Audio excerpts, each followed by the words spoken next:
আসসালামু আলাইকুম।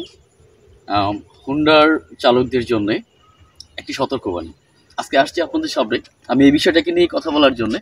আমরা সাধারণত এখন সন্ধ্যা প্রায় হয়ে আসছে। সন্ধ্যার পরে আমরা যারা সাধারণত বাইক চালাই, যারা বাইক সাধারণত আমরা সবসময় বাইক দিয়ে চলাফেরা করার চেষ্টা করি।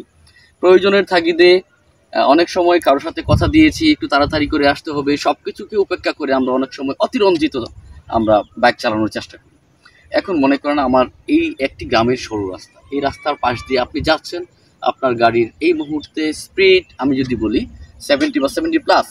তো এখন যদি 70+ আপনার গাড়ির একটাও থাকে, রানিং থাকে, হঠাৎ এই সাইড থেকে যে কোনো মুহূর্তে একটি শিয়াল, একটি কুকুর, যে কোনো কিছু আপনার গাড়ির সামনে এসে আপনার গাড়িকে গতিরোধ করে দিল, গাড়ির সামনে এসে পড়লো, এই মুহূর্তে আপনি কি করবেন? আপনার কিছুই করার থাকবে না। কেননা অ্যাক্সিডেন্টের উপরে আমরা সাধারণত সবাই জানি কারো হাত থাকে না।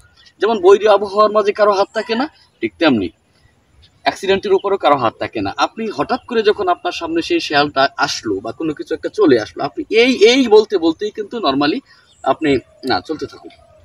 আপনি সাধারণত কি করবেন? আপনি এই বলতে বলতেই আপনার বাইক যায় দেখবেন যে আপনি সাধারণত আপনার এর সামনে চলে গেছে।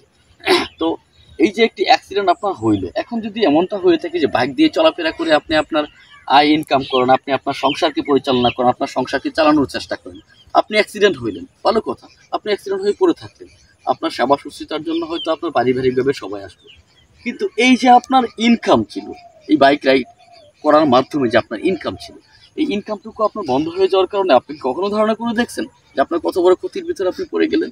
হয়তো 2টা মিনিট সময় আপনার বেশি লাগতো, অথবা 1টা মিনিট সময় আপনার বেশি লাগতো, 5টা মিনিট সময় আপনার বেশি লাগতো, তার চাইতে বেশি কিন্তু না।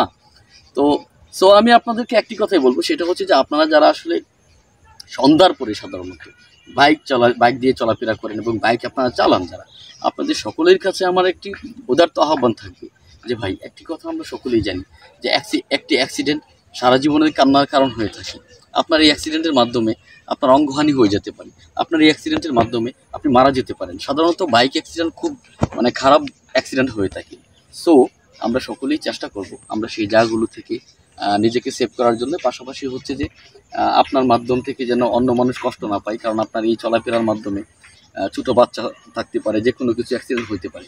সেই জায়গা থেকে আপনি নিজে সেফ থাকুন, অন্যকে সেফ রাখার চেষ্টা করুন।